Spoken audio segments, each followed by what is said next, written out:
think again of the issue of abortion. I was not conscious of the sin of abortion, the social issue of abortion when I first got saved. It was nothing that we talked about. Before we were saved, I remember one girl in high school gotten pregnant, but she had the baby and gave the baby up for adoption. We just didn't talk about abortion a lot. In my circles, maybe if I lived somewhere else, a different setting, it may have been a subject, but it wasn't. The church in which I got saved really didn't talk about cultural issues at all. I don't remember really hearing much about Roe v. Wade. Honestly, I was saved a couple of years at that point and do not remember hearing about it or hearing our church talk about it. It just was not an area of consciousness in our midst.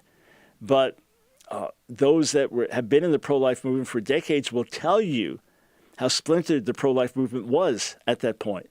Will tell you how difficult things seemed. Will tell you how impossible the battle seemed. Much more difficult than many of the battles we're in now. Hopeless. And then with Roe v. Wade reinforced in the 80s with another even more horrific decision by the courts because that reinforced Roe v. Wade, it seemed to be over. And here we are with more pro-life momentum than I've ever seen. Actually, we do have Alan Parker on the phone now. He's the president of the Justice Foundation, a former law professor as well. And we get to talk about the abortion pill. So, Alan, thank you for joining us. Glad you could make it.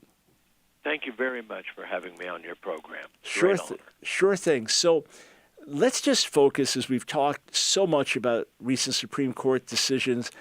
Now the court seems to have kind of punted down the line a little bit the legality of the abortion pill. Can you first tell us just about the pill itself and why this should be such an issue to us, and then how we should posture ourselves, what's coming next with the Supreme Court? But first the pill, and then what's happening in the courts. Well, great. Thank you for asking that question. And let me say that I represent thousands of women injured by abortion. So what I'm about to tell you comes from those women. Our project is called Operation Outcry, and it's the largest body in the world of direct sworn evidence of what abortion actually does to women in reality, not rhetoric. So what is different about the abortion pill than, say, a surgical abortion, which is not at issue in this case. Women could still get surgical abortions, but what happens in the surgical abortion is two terribly different things. One, the woman becomes the abortionist. Instead of going to a doctor, she is the administrator of the pills to herself. So then what happens is that she delivers the child at home in her own bed or her own bedroom or her couch or her toilet. And I'm going to get very graphic because that's what the women see. I can never forget the first woman who called me, almost sobbing, almost screaming, "My God, this is a baby.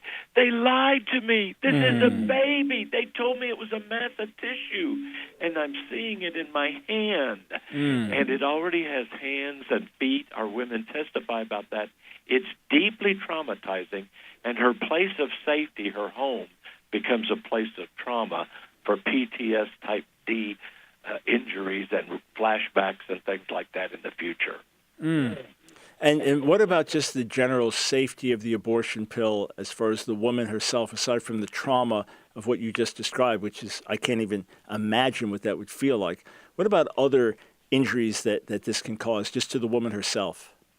Well, the doctors who brought the suit, who are emergency room doctors, why is that?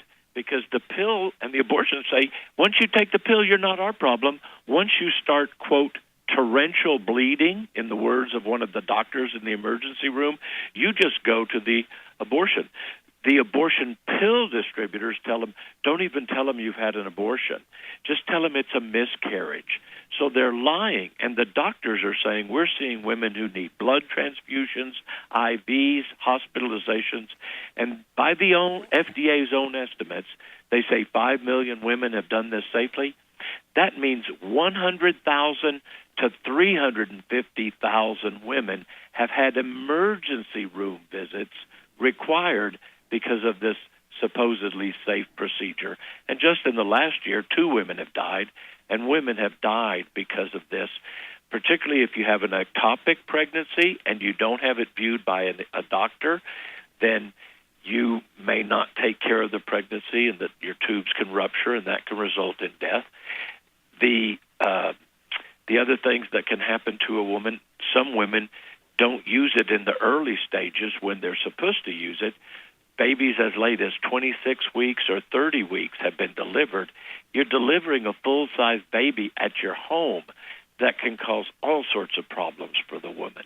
There has been death and 100,000 to 350,000 emergency room visits at the least because of this medical abortion pill. Devastating. Friends, OperationOutcry.org, OperationOutcry.org, or to find out about Alan Parker's organization, thejusticefoundation.org. So, Alan, and if I may just say this, please. If women are hearing this and it's triggering emotions about their abortion, on that Operation Outcry website, there are free abortion recovery resources throughout the nation that are available to women. You don't have to suffer in silence. And if you've been hurt, you can tell us your testimony there, and we'll protect your identity, and we'll give it to courts and legislatures that are considering banning or restricting abortion in some way. Yeah, and thank you so much for bringing that up. It's so critically important that we do, because wounds are open and women are hurting, and we want to minister grace. So OperationOutcry.org, you'll find help for yourself as well. We've got a couple minutes before the break, but the Supreme Court basically punted things down the line, maybe waiting for other cases to come forward in saying, okay, this pill can be distributed right now. Can you tell us in 2 minutes if you have hope that the court will rule rightly if a case finally comes to it, or are you terribly disappointed by where things stand now? No, I'm not disappointed. This is really just a preliminary preserve the status quo until a more reasoned and timely decision can be made, and that's already scheduled for May 17th at the Fifth Circuit Court of Appeals in New Orleans on May 17th at 1 o'clock. So that briefing is going on now. The Justice Foundation is going to represent thousands of women hurt by abortion, and Melinda Thibault, the founder of the Moral Outcry petition, which asked the court originally to reverse Roe v. Wade. Now it's for every state and the federal government to ban abortion, because abortion hurts women, it kills a human being, and every state has a safe haven law. And this is another argument that the Fifth Circuit and others will consider, and that Amy Coney Barrett asked about in Dobbs. Doesn't the safe haven law eliminate the burden of parenting? Why do women get abortions? It's not that they want to kill a child, and they're afraid, and they don't know what to do. And say, I can't take care of the baby.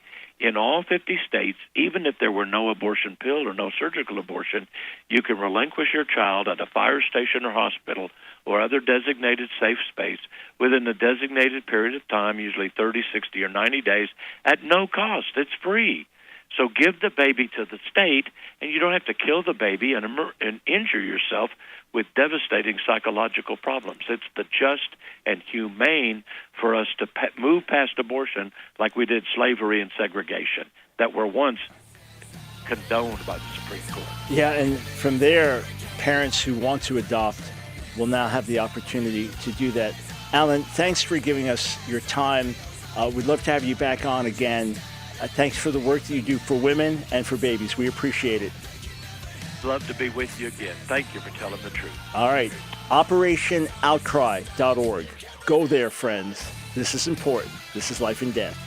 Hey, friends, I hope you enjoyed that video. If you did, click on one of the boxes on the screen, check out another one of our videos, and be sure to subscribe and hit that notification bell so that you don't miss a single video. You know, we discovered that about 60% of you that are watching our videos aren't subscribers. So subscribe today. Doesn't cost you a dime. And if you want to support our work, Line of Fire, and all the things that we do, follow one of the links on the screen below.